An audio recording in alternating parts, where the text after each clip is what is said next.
Welcome back to our channel. So ఇవాళ నుంచి RTC టికెట్ల రేట్లు పెంచింది. సో టికెట్ల రేట్లతో పాటు ఆర్టీసీకి వచ్చే ఆదాయం ఎంత, వచ్చే ఆదాయం కంటే కూడా వచ్చిన ఆదాయం ఎంత కూడా మనం మాట్లాడుకోవాలి. ఎందుకంటే పండగ టైంలో స్పెషల్ సర్వీసులు, నాన్ స్టాప్ సర్వీసులు ఇట్లా స్పెషల్ పేర్లు అయితే పెట్టింది, కానీ బస్సులు మాత్రం అవే. వాటి వల్ల కూడా 100 పైగా కోట్లనైతే ఆర్జిస్తుంది. ఆల్రెడీ లాభాల్లో ఉండే ఆర్టీసీ టికెట్ల రేట్లు పెంచాల్సిన అవసరం ఏమొచ్చింది? సో నష్టాల్లో ఉన్నప్పుడైతే టికెట్లు రేట్లు పెంచుతాం, మేము పాస్ల రేట్లు పెంచుతాం, స్టూడెంట్ పాస్లను కూడా మేము మార్పు తీసుకొని వస్తున్నాం, అండ్ 1 డే పాస్ల రేట్లు పెంచడం, ఇట్లాంటివన్నీ కూడా చెప్పేది. కానీ ఆల్రెడీ ఆర్టీసీ లాభాల్లో ఉంది. సో ఉన్న తర్వాత కూడా ఎందుకు పెంచాల్సి వచ్చింది? సో పెంచడం వల్ల ఆర్టీసీకి వచ్చే లాభం ఎంత? సో ఇట్లాంటివన్నీ కూడా ఇవాళ మనం డిస్కస్ చేద్దాం. సో ఫ్రీ బస్ స్టార్టింగ్ తర్వాత మనకి దసరా గురించి, అంటే మనం గత నెల సెప్టెంబర్ 20 తారీఖు గురించి మాట్లాడదాం. సెప్టెంబర్ 20 నుంచి అక్టోబర్ 3 వరకు కూడా ఆర్టీసీ స్పెషల్ సర్వీసులు స్టార్ట్ చేసింది.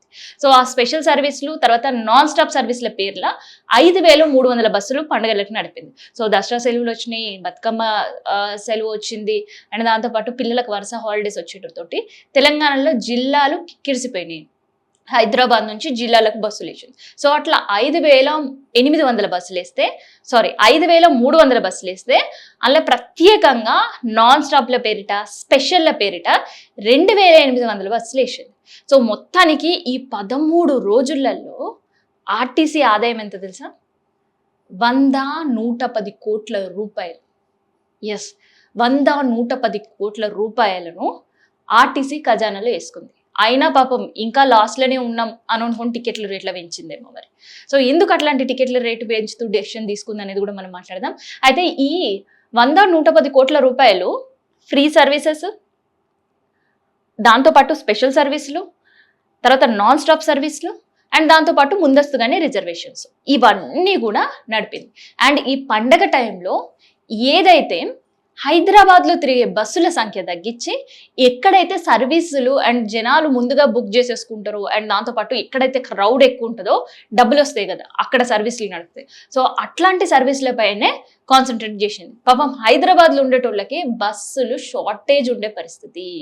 సో రోజు 4 సర్వీసులు ఉండే దగ్గర కేవలం 2 సర్వీసులు, 3 సర్వీసులు మాత్రమే పరిమితమైన పరిస్థితి కనిపించింది. సో అట్లా మంచిగా డబ్బులు వెనకలేసుకుంది, ఖజానా నిండింది ఆర్టీసీకి. అయినా కూడా మేము నష్టాల్లోనే ఉన్నాం, మాకు ఇక రోజు గడుస్తలేదు అన్నట్టు టికెట్లు రేట్లు పెంచే పరిస్థితి.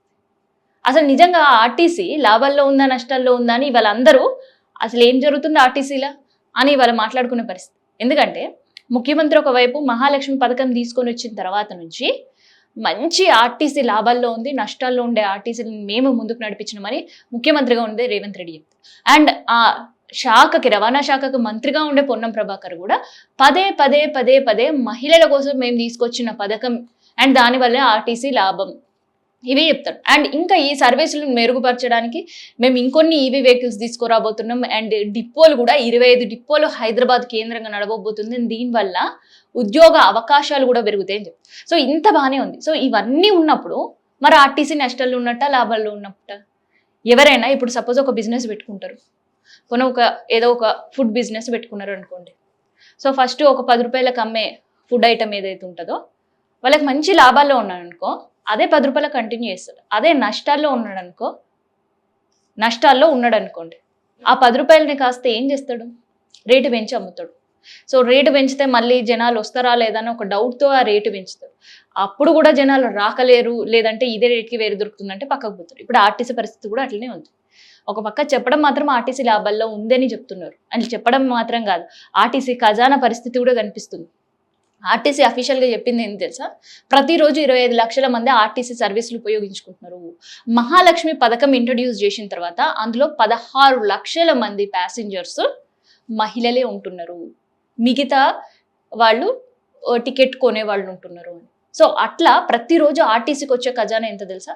కేవలం మహాలక్ష్మి పర్ డే, నేను చెప్తున్నా, కేవలం మహాలక్ష్మి పథకంతో ప్రతిరోజు 6 కోట్ల రూపాయలు ఆర్టీసీకి చేరుతుంది.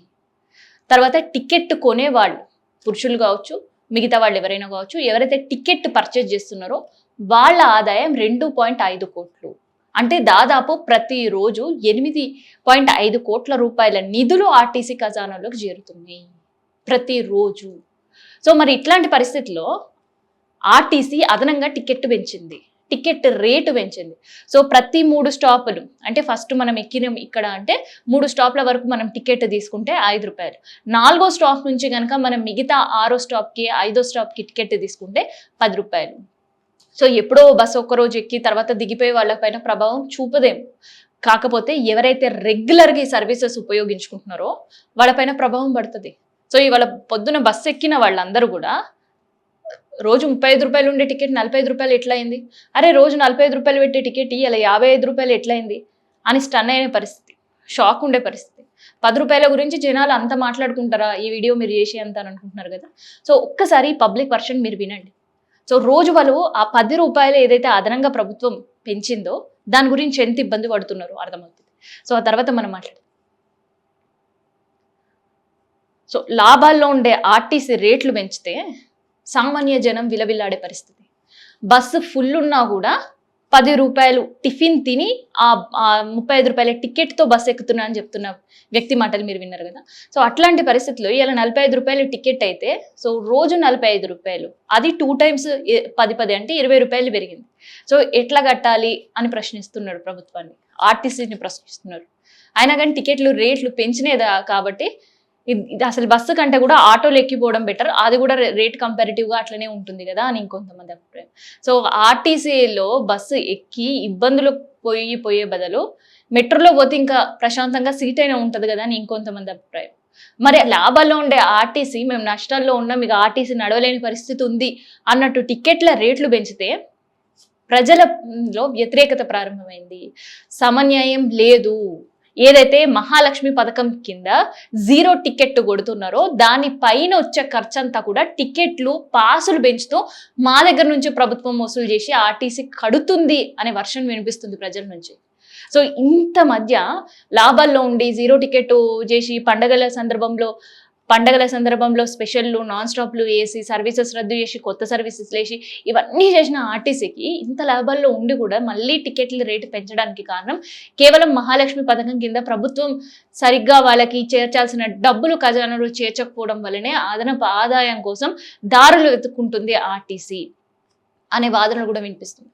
సో ఏదేమైనా కానీ మొత్తానికైతే ప్రయాణికులకి భారంగానే మారబోతుంది. సో ఏదైతే ఈ ₹5-10 అని మనం మాట్లాడుకుంటున్నామో సో ఆ ₹5-10 ప్రతిరోజు దానివల్ల ఆర్టీసీకి ₹50 లక్షల ప్రతిరోజు చేరబోతుంది. అంటే ప్రతి నెల ₹15 కోట్ల అదనంగా ఆదాయం చేరబోతుంది. సో ఇట్లా మొత్తానికైతే టికెట్లు రేట్లు పెంచడంతో పాటు పబ్లిక్ అయితే గరం మీద ఉన్నారు అండ్ విమర్శలు గుప్పిస్తున్నారు ఇటు ఆర్టీసీ పైన కావచ్చు అండ్ దాంతోపాటు ప్రభుత్వం తీసుకున్న నిర్ణయాలపైన కావచ్చు. సో నిర్ణయాలు అయితే వెనక్కి తగ్గే ప్రసక్తి లేదు అండ్ టికెట్ రేట్లు కూడా తగ్గించే అవకాశం అయితే లేదు. సో అదనంగా ఆల్రెడీ 3 నెలల క్రితం పెంచిన పాసులతోటే ఇవాళ గుల్లయ్యే పరిస్థితి స్టూడెంట్స్ది. సో స్టూడెంట్స్ కూడా ఈసారి చెప్తున్నది ఏంటంటే మహిళల కోసం ప్రత్యేకంగా ఏదైతే స్కీమ్స్ తీసుకొచ్చిర్రో మరి స్టూడెంట్స్ కోసం స్కీమ్స్ ప్రకటించిర్రో అవి ఎప్పుడు నెరవేరుస్తారు అనే ప్రశ్నలు వినిపిస్తున్నాయి.